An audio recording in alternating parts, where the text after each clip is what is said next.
C'est l'une des villes les plus attractives de France. Les familles la choisissent pour sa verdure et son dynamisme économique. Mais derrière la carte postale, Nantes connaît une flambée des violences ces derniers mois. Règlements de compte et fusillades sur fond de trafic de drogue à ciel ouvert.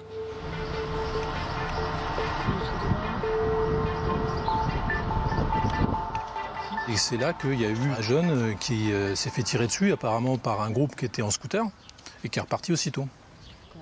C'était il y a 2 semaines. Un adolescent de 14 ans touché par des tirs de Kalachnikov. En pleine nuit, oui. Et la dernière fois, la fois d'avant, 8-15 jours avant, c'était le hall ici. C'était pareil, c'était en milieu de la nuit. Donc a priori, c'est une de ces portes-là. Donc il y a eu des tirs d'impact sur la porte. Des coups qui ont été tirés sur l'entrée de cette cage d'escalier. Voilà, heureusement, donc il n'y a pas eu de victimes, il n'y a pas eu de blessés, mais c'était en pleine nuit aussi. Hein. Donc vous imaginez les gens qui dorment s'inquiètent de cette escalade. Surtout l'usage, on entend souvent dans les actualités sur Marseille. Mais Nantes, non. C'était pas du tout une ville où on avait l'habitude de ça.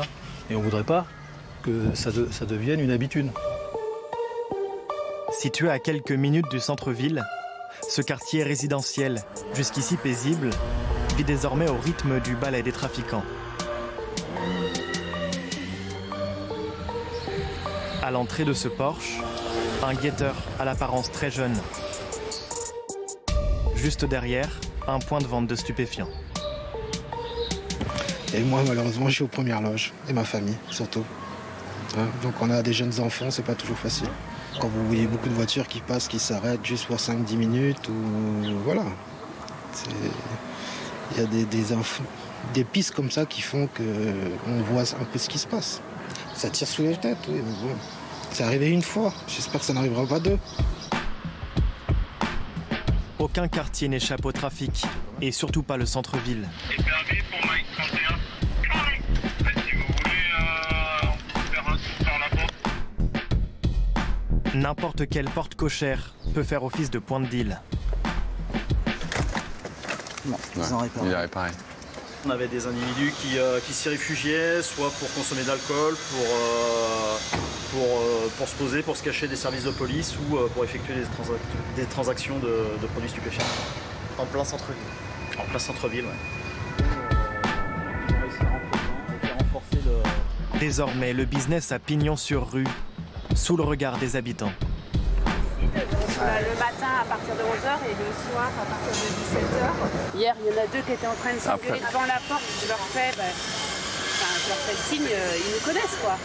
Ils disent pardon madame. Et ils continuent de mettre à côté quoi. C'est hyper facile, quotidien. Clairement, le flux est ici, les clients sont ici. Ouais. Ils s'adaptent. Les commerces sont dans le centre-ville, dans les centres commerciaux, là où il y a du monde. Le commerce est d'ici aussi. C'est évident, c'est du commerce. Pour enrayer le fléau, la municipalité a installé une 40aine de caméras à travers la ville. Eh bien, ils sont en train de regarder le manège.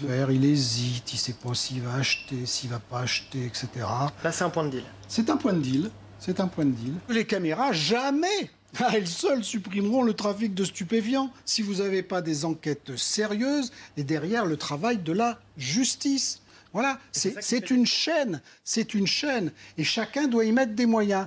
Quand on met, nous, 3 millions, qu'on recrute 18 personnes dans ce centre de supervision urbain, on peut quand même dire à l'État, est-ce que vous avez monté un peu en gamme ?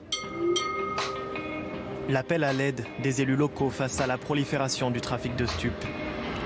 Comme Nantes, 10 autres grandes villes demandent à l'État de faire sa part du travail pour lutter contre la drogue.